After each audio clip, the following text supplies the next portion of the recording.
இது இந்தியாவின் number 1 dealer Vasanth and கோ வழங்கும் கிச்சன் கில்லாடிகள். இந்த வாரம் கிட்டத்தட்ட பார்த்தீங்க அப்படின்னா ஒரு 3 கிரேவி இல்லை 2 கிரேவி அண்ட் 2 ஃபுட் அப்படின்ற மாதிரி சொல்லலாம். அண்ட் இதில் வந்து என்ன அப்படின்னா எல்லாமே வெஜிடேரியனாக இருந்துச்சு. ஸோ கிரேவியாக இருந்தால் என்ன, பிரியாணியாக இருந்தால் என்ன, என்னென்ன எந்த டேஸ்ட்டில் இருக்குது. ஒரு பேர் வச்சோம் அப்படின்னா அந்த பேர் சொல்கிற அளவுக்கு நம்ம வாழ்ந்தோமா அப்படிங்கிற மாதிரி அந்த பேர் சொல்கிற அளவுக்கு அந்த ரெசிபி இருந்துச்சா அப்படிங்கிறது தானே நம்ம ஷெஃப் பார்க்க போகிறாரு. இதுதானே ஒரு குக்கரி ஷோவில் நம்ம காலங்காலமாக பண்ணிக்கிட்டு இருக்கோம். ஸோ அதனால் இன்னைக்கு இந்த வாரம் நம்ம குக் பண்ண எல்லா கண்டெஸ்டன்ட்டும் இருக்காங்க அண்ட் எல்லா ரெசிபியும் நம்மக்கிட்ட இருக்குது. அண்ட் இதுக்காக இப்போ நான் இன்வைட் பண்ண போகிறது நம்ம ஷெஃப் பிரவீன் அவர்கள்.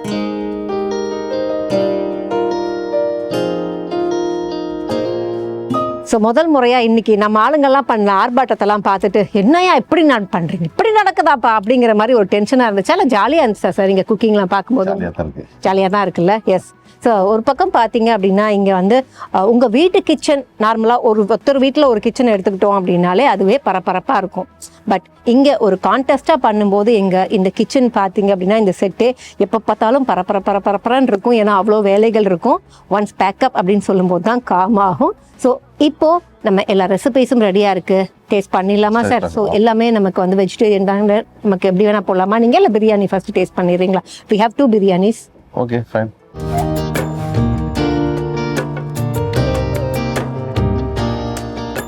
இப்போ நம்ம திணை மஷ்ரூம் பிரியாணின்னு சொல்லியாச்சு. திணை மஷ்ரூம் பிரியாணிக்கு என்னென்ன தேவை அப்படிங்கிறத பார்த்துடலாமா? திணை, மஷ்ரூம், கேரட், பீன்ஸ், பட்டாணி, பச்சை மிளகாய், புதினா, வெங்காயம், தக்காளி, உருளைக்கிழங்கு, எண்ணெய், உப்பு, இஞ்சி பூண்டு விழுது, நெய், கொத்தமல்லி, தயிர், மிளகாய்த்தூள், மஞ்சள் தூள், முந்திரி, பட்டை, ஏலக்காய், பிரியாணி இலை, சோம்பு, கடற்பாசி, கரம் மசாலா. ஸோ இப்போ தேவையான பொருட்கள் என்னென்ன அப்படிங்கிறத பார்த்தாச்சு. கொஞ்சம் நிறைய பொருட்கள் தான். அதுக்கு முன்னாடி நம்ம என்ன பண்ணியிருக்கோம் அப்படின்னா மஷ்ரூமை நமக்கு தேவையான அளவுக்கு எடுத்து தண்ணியில் ஊற வச்சிருக்கோம். அதே மாதிரி திணையுமே ஊற வச்சிருக்கோம். எவ்வளோ நேரம் ஊற வச்சிருக்கோம் திணை? அதுக்கு ஏதாவது அளவு இருக்கா? திணைன்றது அரை ஊர் ஊற வைக்கணும். ஓகே. ஸோ எவ்வளோ திணை எடுத்துருக்கோம்? 1 கப்பா? 1/4 kilo cup. Okay fine, super. இப்போ ஃபர்ஸ்ட் என்ன பண்ண போகிறோம்? குக்கர் வச்சுட்டு குக்கர் வச்சிடலாமா? ஸோ ஃபஸ்ட்டு ஒரு குக்கரில் தேவையான அளவுக்கு எண்ணெய் விடுறோம். எண்ணெய் நல்லா சூடானதுக்கப்புறம் பிரிஞ்சி இலை, கிராம்பு, ஏலக்காய் அண்ட் பட்டை இது 4த்தையும் போட்டு இது 4 நல்லா பொரிஞ்சதுக்கப்புறம் நீல வாக்கில் கட் பண்ண வெங்காயம் நல்லா வதங்கினதுக்கப்புறம் அது கூடவே பார்த்தீங்கன்னா பச்சை மிளகாய், தக்காளி இது எல்லாத்தையும் ஆட் பண்ணி தக்காளி நல்லா வதங்கணும் அப்படிங்கிறதுக்காக லைட்டாக உப்பு ஆட் பண்ணுறோம். நம்ம தேவையான அளவுக்கு முந்திரி பருப்பு. ஸோ தக்காளி நல்லா வதங்கிருச்சு அப்படின்னு தெரியும் போது அடுத்து என்ன பண்ணுறோம் அப்படின்னா இஞ்சி பூண்டு விழுது, கொஞ்சம் நெய், மிளகாய் தூள் அண்ட் கரம் மசாலா இது எல்லாத்தையும் ஆட் பண்ணிட்டு அப்பவும் ஒரு வாட்டி உப்பு செக் பண்ணிட்டு மஷ்ரூம் ஆட் பண்ணிட்டோம். கேரட், அதுக்கப்புறம் பீன்ஸ், பச்சை பட்டாணி அண்ட் உருளைக்கிழங்கு இது எல்லாத்தையும் ஆட் பண்ணிட்டு நல்லா ஃபைனாக வந்து ஓரளவுக்கு குக் ஆயிடுச்சு அப்படின்னு தெரியும் போது கொஞ்சம் கொத்தமல்லி ஆட் பண்ணோம். ஸோ ஓவராலாக இது எல்லாத்தையும் நம்ம எடுத்து குக்கருக்குள்ளே போட்டதுக்கப்புறம் குக்கரில் ஒரு 1/4 குக்கர் நம்ம வாட்டர் ஆட் பண்ணோம். ஸோ வாட்டர் ஆட் பண்ணிவிட்டு என்ன பண்ணுறோம் அப்படின்னா உப்பு, கர்ட் போட்டதுக்கப்புறம் க்ளோஸ் பண்ணிவிட்டு இந்த காய்கறிகள்லாம் வேகணும் அப்படிங்கிறதுக்காக விட்டோம். தேவையான அளவு தண்ணியை ஒரு கடாயில் கொதிக்க விடுறோம். ஸோ அது கொதிச்சுட்டே இருக்கும்போது திணையை ஆட் பண்ணிவிட்டு அப்படியே திணையை கொஞ்சம் நேரம் குக் ஆகணும் அப்படிங்கிறதுக்காக 5 மினிட்ஸ் க்ளோஸ் பண்ணி வச்சிடணும். நம்ம கொதிக்க வச்சிருந்த அந்த கடாய் தண்ணி இருக்குல்ல அதை எடுத்து அப்படியே வச்சுட்டு ஒரு 15 நிமிஷம் கழிச்சு எடுத்தீங்க அப்படின்னா இதுதான் இன்னைக்கு நாங்கள் செஞ்ச இந்த திணை மஷ்ரூம் வெஜ் பிரியாணி. இந்த பிரியாணி வந்து உடம்புக்கு எந்த எஃபெக்டும் வராது. நரம் ப்ராப்ளம், ரத்த கண்ட்ரோல் பண்ணும். அதாவது வந்து கண்ட்ரோல் பண்ணும். இல்ல for the first time biryani உடம்பு ஹெல்த் அப்படின்னு சொன்னதே நான் இப்பதான் கேக்குறேன். சரி ஓகே. பிரியாணின்றது வேற, எல்லாருமே பிரியாணி பண்ணுவாங்க. இது காளானு சிறுதானிய உணவு பிரகாரம் இது வர்றது. அதனால வந்து ஆமா சார் நிறைய பேருக்கு தெரியாது திணைன்றது. இப்பதான் எல்லாம் மாப்பிள்ளை சம்பா இது அதுன்னு சொல்லிக்கின்னு வராங்க. இது குருவிக்கு தான் போடுவாங்க, நிறைய பேர் கேள்விப்படுறேன். ஆனா என்னை பொறுத்தவரைக்கும் நாங்க செங்கல்பட்டுல இருந்து வரோம். அதனால இது நிறைய பேர் சாப்பிடுவாங்க எங்க சைட்ல எல்லாம் விருப்பப்பட்டு. எங்களதெல்லாம் கழனி அப்படிலாம் இருக்கு. அதனால அதுக்கு விஷயம் தெரியும். அதனால என்ன எங்களுக்கு தெரிஞ்சதை நான் உங்களுக்கு சொன்னேன். வயசானவங்களும் சாப்பிடலாம். ஒரு சிலர் சாப்பிட்டா இது ப்ராப்ளம் வரும், வயிறு வலி வரணும்லாம் சொல்லுவாங்க. ஆனா என்னுடைய திணை பிரியாணி சாப்பிட்டோம்னா உடம்புக்கு ஹெல்த்தி கொடுக்கும். 2வது வந்து நிறைய பேர் கவுச்செல்லாம் சாப்பிடாம இருக்காங்களா, அவங்களுக்கு ரொம்ப ஹெல்த்தி இது. ஓகே சார், ஒரு இதுக்கப்புறம் நீங்க சிக்கன் தான் பிரியாணி சொல்லணும். சாப்பிட்ட ஒரு இது வரும் கிடைக்கும். ஓகே, சரிம்மா. அதாவது சயின்டிஃபிக்கா அவர் சொல்லுவாரு, நீங்க உங்களுக்கு தெரிஞ்சதை சொல்லிட்டீங்க. ஓகேவா? Fine. Okay.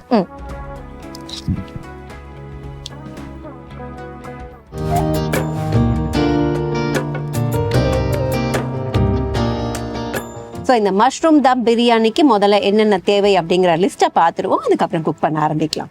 Mushroom, basmati rice, வெங்காயம், புதினா, எண்ணெய், தக்காளி, உப்பு, முந்திரி பருப்பு, தயிர், மிளகாய்த்தூள், கொத்தமல்லி, நெய், இஞ்சி பூண்டு விழுது, பச்சை மிளகாய், மஞ்சள் தூள், பட்டை, கிராம்பு, ஏலக்காய், பிரிஞ்சி இலை, அன்னாசிப்பூ, பிரியாணி மசாலா. இப்போ எல்லா விஷயங்களும் சொன்னதுக்கு அப்புறம் பாத்தீங்க அப்படின்னா நம்ம குக் பண்ணத ஆரம்பிக்க போறோம். பிஃபோர் தட் மஷ்ரூம் நல்லா தண்ணியில ஊற வச்சிருக்கோம் அண்ட் பாஸ்மதி ரைஸையும் தண்ணியில ஊற வச்சிருக்கோம். பாஸ்மதி ரைஸ் யூஸ்வலா வந்து நம்ம எடுக்கிற ரைஸ் ஒன்னொன்னு வந்து ஒரு 30 மினிட்ஸ் தேவைப்படும், ஒரு 20 மினிட்ஸ் தேவைப்படும்.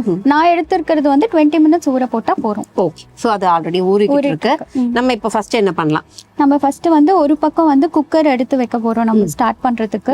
இன்னொரு சைடு வந்து நான் ஆக்சுவலா தம் பிரியாணின்னு சொன்னதுனால ஒரு தவா, கனமான தவாவை வந்து சிம்ல வச்சிருவோம். ஸோ இது குக் ஆகிற டைம்ல ஃபைனலா அதுக்கும் இதுக்கும் ஈக்குவலா இருக்கும். ஓகே, ஸோ அப்போ வந்து தவா தான் வேணுமா இல்லை இந்த பேன் வச்சுக்கலாமா? இல்ல, தவா தான் வேணும்.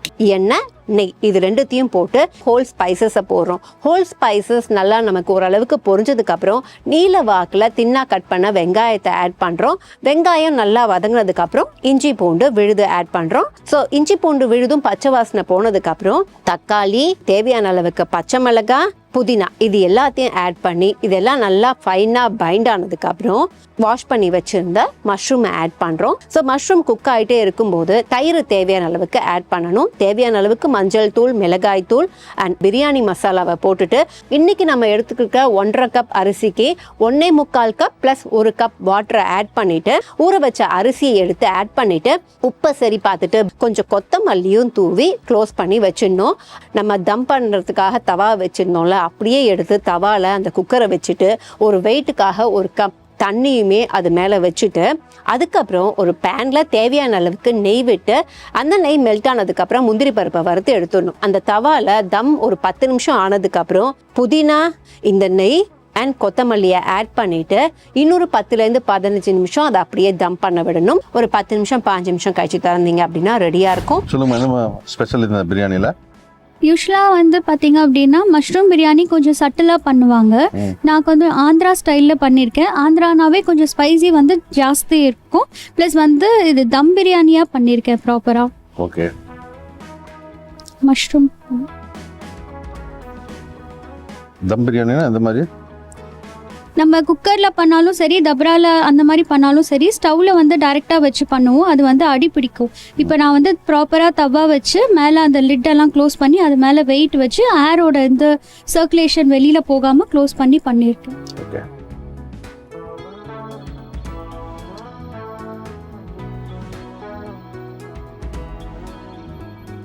அதுக்கு பேர் தம் குக் மெத்தட்ஸ்னு சொல்லுவாங்க. அதாவது நார்த் இந்தியனில் பிரியாணி வந்து ஆக்சுவலாக நம்ம சவுத் இந்தியன் கிடையாது. இது வந்து ஒரு ஈரான்லேருந்து வந்தது தான். அந்த பிரியாணி தம் போகிற தம் குக் மெத்தட்னு சொல்லுவாங்க. நீங்கள் சொன்னது தம் குக் மெத்தட்.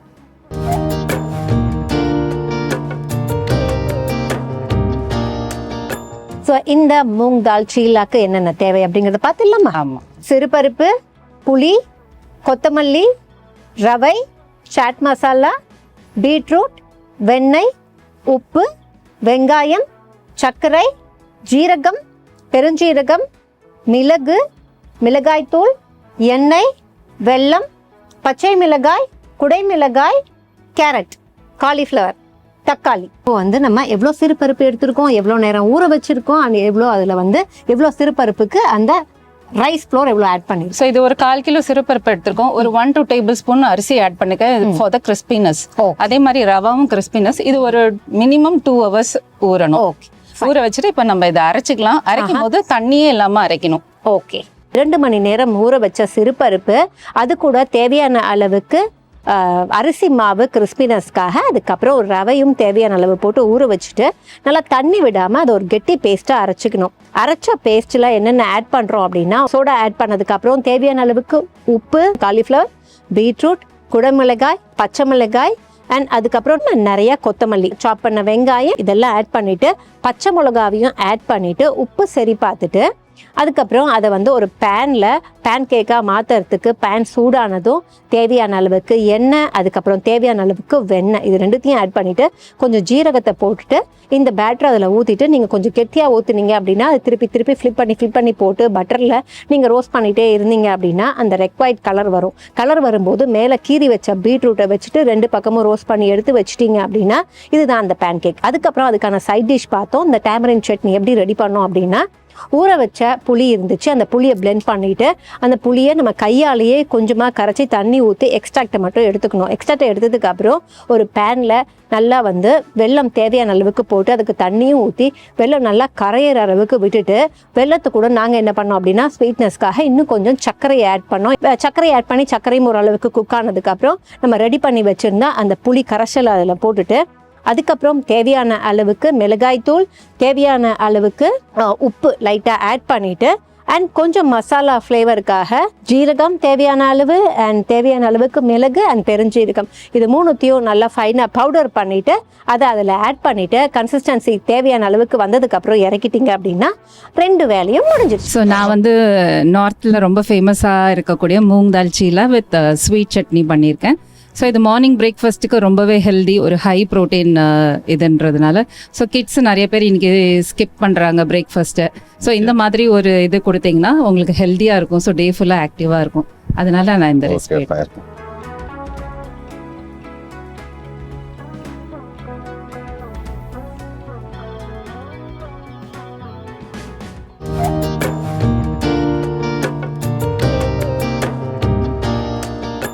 பன்னீர் லபாப்தாருக்கு என்னென்ன இன்க்ரீடியன்ஸ் தேவை அப்படின்னு சொல்லிட்டு அப்படியே குக் பண்ண ஆரம்பிச்சிடும். ஓகேங்களா? ஸோ பன்னீர், வெங்காயம், தக்காளி, குடைமிளகாய், இஞ்சி பூண்டு விழுது, வெண்ணெய், மிளகாய் தூள், பட்டை, ஏலக்காய், பிரிஞ்சி இலை, லவங்கம், மஞ்சள் தூள், ஜீரகம், எண்ணெய், உப்பு, ஃப்ரெஷ் கிரீம், கரம் மசாலா, முந்திரி, காய்ந்த மிளகாய், கொத்தமல்லி. தேங்க்யூ. ஒரு பேன்லேயோ கடாயிலையோ தேவையான அளவுக்கு எண்ணெய் விட்டோம். எண்ணெய் நல்லா சூடானதுக்கப்புறம் ஹோல் ஸ்பைசஸ் போட்டோம். ஹோல் ஸ்பைசஸ் போட்டு அது கொஞ்சம் நல்லா பொரிஞ்சு வர கேப்பில் ஆனியன் நீல வாக்கில் கட் பண்ணி வச்சுருந்தோம். அந்த ஆனியனை போட்டோம். ஆனியன் நல்லா ஃபைனாக சாட் ஆயிடுச்சுன்னு தெரிஞ்சதுக்கப்புறம் என்ன பண்ணுறோம் அப்படின்னா வரமிளகாய், அதுக்கப்புறம் முந்திரி பருப்பையும் போட்டு கொஞ்சம் ஜீரகம், தேவையான அளவுக்கு இஞ்சி பூண்டு விழுது, தக்காளி, இது எல்லாத்தையும் போட்டு சாட் பண்ணிட்டு ஆற வச்சு அதை அரைக்கணும். அரைக்கிற கேப்ல பன்னீரை கியூப்ஸா கட் பண்ணி வச்சிருந்தோம்ல அதை எடுத்து கொஞ்சம் மிளகாய் தூள், அதுல தேவையான அளவுக்கு மஞ்சள் தூள் அண்ட் உப்பு இது எல்லாத்தையும் போட்டு கொஞ்சம் பெரட்டி அதை ரெஸ்ட் பண்ணி வச்சிடணும். அது மேரினேட் ஆகிடும். மேரினேட் ஆன பன்னீரை நல்லா தேவையான அளவுக்கு எண்ணெயில் நல்லா டாஸ் பண்ணி எடுத்து தனியாக வச்சுக்கோங்க. மறுபடியும் ஒரு கடாயில் தேவையான அளவுக்கு எண்ணெய் விட்டோம். எண்ணெய் நல்லா சூடானதுக்கப்புறம் நறுக்கிய வெங்காயம் கொஞ்சம் நிறையாவே ஆட் பண்ணிக்கிட்டோம். மஞ்சள் தூள் தேவையான அளவுக்கு, கரம் மசாலா, மிளகாய் தூள் தேவையான அளவுக்கு, இஞ்சி பூண்டு விழுது, கொஞ்சம் உப்பு இதெல்லாம் போட்டு ஃபைனாக அது ரெடி ஆகிட்டே இருக்கும்போது நம்ம நறுக்கிய கேப்சிகம்மையும் போட்டோம். அடுத்து என்ன பண்ணுறோம் அப்படின்னா அது ரெடி ஆயிடுச்சுன்னு தெரிஞ்ச உடனே தேவையான அளவுக்கு தக்காளி ஆட் பண்ணுறோம். தக்காளி ஆட் பண்ணிவிட்டு தக்காளியும் நல்லா வதங்கிருச்சுன்னு தெரிஞ்சதுக்கப்புறம் நம்ம அரைச்சி வச்சுருந்தோம்ல பேஸ்ட், அந்த மசாலா, அதை ஆட் பண்ணி அது கூட கொஞ்சம் தண்ணியும் ஆட் பண்ணுறோம். தண்ணி ஆட் பண்ணிட்டு அது நல்லா கொதிக்கும் போது நம்ம பன்னீரை ஆட் பண்ணுறோம். பன்னீருக்கு அப்புறம் பார்த்தீங்க அப்படின்னா ஒன்ஸ் கிட்டத்தட்ட ரெடி ஆகிற அந்த ஸ்டேஜில் கொஞ்சம் ஃப்ரெஷ் க்ரீம் ஆட் பண்ணிவிட்டு அண்ட் கொஞ்சம் தேவையான அளவுக்கு பட்டரை ஆட் பண்ணுறோம். இது ரெண்டுத்தையும் ஆட் பண்ணிட்டு நல்லா குக் ஆகிட்டே இருக்கும்போது கொஞ்சம் கொத்தமல்லி தூவி இறக்கிடணும். ஆக்சுவலாக இது வந்து நம்ம இந்துஸ் எப்படி பண்ணுவோம்னா இல்லை எக்ஸ்ட்ரா அந்த காஷ்மீரி சில்லி இதில் நம்ம போட மாட்டோம். இது வந்து எப்படின்னா நார்மலாக எல்லாத்தையும் நம்ம அரைச்சிட்டு செய்வோம். இதை வித்தியாசமாக எப்படி பண்ணியிருக்கோன்னா பாதி வந்துட்டு நல்லா வதக்கிடும் சார். மசாலா எல்லாமே இஞ்சி பூண்டு எல்லாமே ராவா பண்ணி வதக்கிட்டோம் சார். வதக்கிட்டு அரைக்கிறோம். அரைச்சிட்டு நம்ம பண்ணும்போது எக்ஸ்ட்ரா நமக்கு தேவைப்படுனா தனியாக வெங்காயம் தக்காளி தனியாகவே திருப்பி அரிஞ்சிட்டு தனியாக வதக்குறோம். இது எப்படின்னா நம்ம ஃபுல்லாக வந்து கிரைண்ட் பண்ணதும் போடுறோம், ராவும் கொஞ்சம் வதக்கி போடும்போது டேஸ்ட் எக்ஸ்ட்ரா வரும்ன்றதுக்காக இது கொஞ்சம் ஹிந்தி ஸ்பெஷலாக கொஞ்சம் பார்த்தேன் சார். டிஃப்ரெண்ட்டாக பண்ணலாமேன்ட்டு அது மாதிரி பண்ணியிருக்கேன் சார். வேறு நான் ஆஸ் யூஷுவல் ரெண்டுத்துலேயும் நம்ம பண்ணுறதும் இதுவும் சேம் தான் சார். என்ன ஒன்று எனக்கு பிடிச்சதுன்னா இதை நம்ம கொஞ்சம் தொக்கா பண்ணால் நல்லா இருக்குமே கிரேவியை பண்ணான்ட்டு கொஞ்சம் அரைச்சி பண்ணிவிட்டு கொஞ்சம் தனியாக வதக்கி பண்ணியிருக்கேன் சார். ஓகே, ஆஸ் யூஷுவல் தான் சார். லபாப்தார் நம்ம ஆக்சுவலாக அது ஹிந்தி நேம் சார் அது. அந்த ஹிந்தி நேம்க்கு லபாப்தார் அப்படிங்கிறது என்ன குறிக்கும்? அதாவது அது வந்து அந்த ட்ரையா ஒரு ரெசிபியை குறிக்குமா, கிரேவியா குறிக்குமா, இல்ல செமி கிரேவியா அப்படிங்கிற கிரேவியை குறிக்கும் சார்.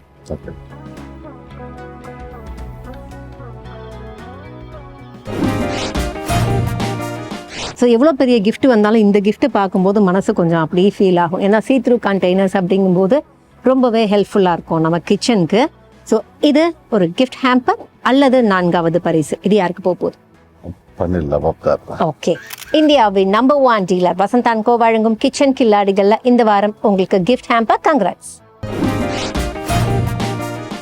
அண்ட் இது யாரோட கிச்சனை போய் அலங்கரிக்க போகுது அப்படிங்கிறது தெரிஞ்சுக்கணும்னா இந்த 3வது பரிசு யாருக்கு போக போகுது?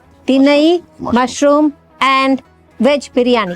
இந்தியாவின் நம்பர் 1 டீலர் வசந்த் அண்ட் கோ வழங்கும் கிச்சன் கில்லாடிகள்ல இந்த வாரம் உங்களுக்கு 3வது பரிசு. கங்க்ராட்ஸ். 2வது பரிசு எலக்ட்ரிக் கெட்டில். ஸோ இது 2 பேர் இருக்காங்க அப்படிங்கறதுனால இது யாருக்கு போக போகுதுன்னு தெரிஞ்சா அந்த முதல் பரிசு நமக்கு சந்தோஷமா இருக்கோ இல்லையோ அடுத்த ஒருத்தருக்கு சந்தோஷமா இருக்கும்னு நினைக்கிறேன். ஸோ ரிவீல் பண்ணிடலாமா யாருக்கு போக போகுதுன்னு? Biryani, veg biryani. Okay, mushroom biryani. இந்தியாவின் நம்பர் 1 டீலர் வசந்த் அண்ட் கோ வழங்கும் கிச்சன் கில்லாடிகள்ல இந்த வாரம் உங்களுக்கு 2வது பரிசு எலக்ட்ரிக் கெட்டில். கங்க்ராட்ஸ். மூங் தால் ஷீலாக்கு தான் இந்த வாட்டி பார்த்தீங்கன்னா சார் முதல் பரிசுன்னு முடிவு பண்ணியிருக்காங்க. மிக்சர் கிரைண்டரும் இருக்கு, அவங்களும் ரெடியா இருக்காங்க. நம்ம கொடுத்துலாம். இந்தியாவின் நம்பர் 1 டீலர் வசந்த் அண்ட் கோ வழங்கும் கிச்சன் கில்லாடிகள்ல இந்த வாரம் உங்களுக்கு தான் முதல் பரிசு மிக்சர் கிரைண்டர். கங்க்ராட்ஸ். கிஃப்ட்ஸ் கொடுத்ததுக்கு அப்புறம் அவங்களுக்கான ஃபீட்பேக்ஸை கொடுத்தே ஆகணும். ஸோ நம்ம பன்னீர் லபாப்தார்லேருந்து போயிடலாம். என்ன அதில் நீங்கள் இன்னும் கொஞ்சம் பெட்டராக இருக்கணும், என்ன குறைகள் இருந்தது? பன்னீர் லபாப்தாருங்கிறது அவங்க சொன்ன மாதிரி ஒரு நார்த் இந்தியன் கிரேவி. அது மோஸ்ட்லி மேட் ஆஃப் வந்து tomato paste gravy.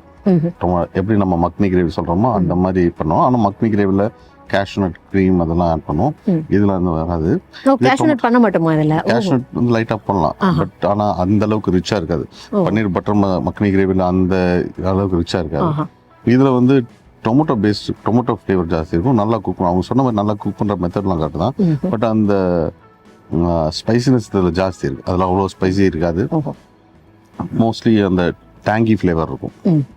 Okay, so இது வந்து நம்ம சவுத் இந்தியன் ரெசிபி மாதிரி ஆயிடுச்சு. தொக்கும் அவங்க சொன்ன மாதிரி தொக்கு மாதிரி பண்ணியிருக்காங்க.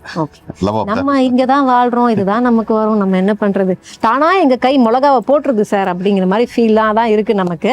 பட் ஓகே, நெக்ஸ்ட் டைம் அதை கரெக்ட் பண்ணிக்கலாம். ஓகே. அண்ட் 3வது பரிசு திணை மஷ்ரூம் வெஜ் பிரியாணி. அதுக்கு ஏதாவது நம்ம திணை மஷ்ரூம் வெஜ் பிரியாணி அந்த கன்சிஸ்டன்சி கொஞ்சம் அந்த பிரியாணி மாதிரி இருந்திருக்கலாம். அவங்க சொன்ன மாதிரி ஹெல்த்திங்கிறதுனால ஆயில் கம்மி பண்ணிருக்கலாம் மேபி. பட் அந்த கன்சிஸ்டன்சி ரொம்ப ஸ்டிக்கியா இருக்கு. அது ஸ்டிக்கியா இல்லாமல் அந்த கன்சிஸ்டன்சி பண்ணலாம். ஸ்பைசி ஜாஸ்தியா இருக்கு. மசாலாஸ் கொஞ்சம் அப்படி ரா ஃபீல் தெரியுது. மஷ்ரூம் பிரியாணி அவங்க நல்லா பண்ணியிருக்காங்க. அதில் பார்த்தீங்கன்னா கொஞ்சம் அந்த ஸ்பைசி ஜாஸ்தின்னு சொன்னாங்க. அந்தளவுக்கு ஸ்பைசி கிடையாது. தம் குக் மெத்தட் ஓகே. அந்த மஷ்ரூம் அது அதிகமாக இல்லை. அந்த மஷ்ரூம் ஃப்ளேவர் வந்துச்சுன்னா நல்லா இருந்திருக்கும். நார்மல் பிரியாணி அந்த இது டேஸ்ட் இருக்கு. அந்த மஷ்ரூம் ஃப்ளேவர் அந்த இதில் கொஞ்சம் கம்மியாக இருக்கு. கொஞ்சம் மஷ்ரூம்ஸ் நிறையா போட்டிருக்கலாம். அதே மாதிரி நீங்கள் சொன்ன ஸ்பைசியும் ஜாஸ்தி பண்ணிருக்கலாம். ஆமா, இது நீங்க ஆந்திரா ஸ்டைல்னு சொன்னதுனால வடி பிரியாணி சொல்லுவாங்க தெரியுமா, லேயர் பிரியாணி அந்த மாதிரி பண்ணியிருந்தேன். ஹைதராபாடி பிரியாணி லேயர் பிரியாணி அந்த மாதிரி பண்ணியிருந்தா இன்னும் நல்லா இருந்திருக்கும். அண்ட் நம்ம ஷீலாக்கு வருவோம். ஷீலா கி ஜவானி. சில்லா வந்து மோஸ்ட்லி பார்த்தீங்கன்னா அவங்க சொன்ன மாதிரி சில்லா நல்லா பண்ணியிருக்காங்க. இன்னும் தின்னா சில இடத்துல பார்த்தீங்கன்னா தின்னா வரும். இவங்க நல்லா திக்காக நல்லா கிரன்ச்சியாக கிறிஸ்பியாக பண்ணியிருக்காங்க. மெயினாக அது நல்லா இருக்கு. உள்ள சாஃப்டாகவும் வெளியே கிறிஸ்பாகவும் இருக்கு. அது நல்லா இருக்கு. அந்த டெக்ஸ்சர் மெயினாக அந்த டெக்ஸ்சர் சின்ன பசங்க சாப்பிடக்கூடிய அளவுக்கு யார் சாப்பிட்டாலும் பிடிக்கிற அளவுக்கு பண்ணுவாங்க. ஆக்சுவலாக சில்லா வந்து நம்ம ஊரில் இப்போ என்ன பண்ணுறாங்கன்னா வெஜ் ஆம்லெட் அப்படின்னு சொல்லி அந்த மாதிரி பண்றாங்க. சாஃப்டா பண்றாங்க. வெஜ் ஆம்லெட் மாதிரியே ஊற்றுவாங்க. சேம் அதே ஆம்லெட் டேஸ்ட் அப்படியே வெஜிடேரியன்ல கொண்டு வராங்க. சேம் லைக் சில்லா. இது மூங் தால் அரிசி. But this is good. அதான் நம்ம குட்னு சொல்லிட்டோம். முதல் பரிசும் கொடுத்தாச்சு. ஓகே.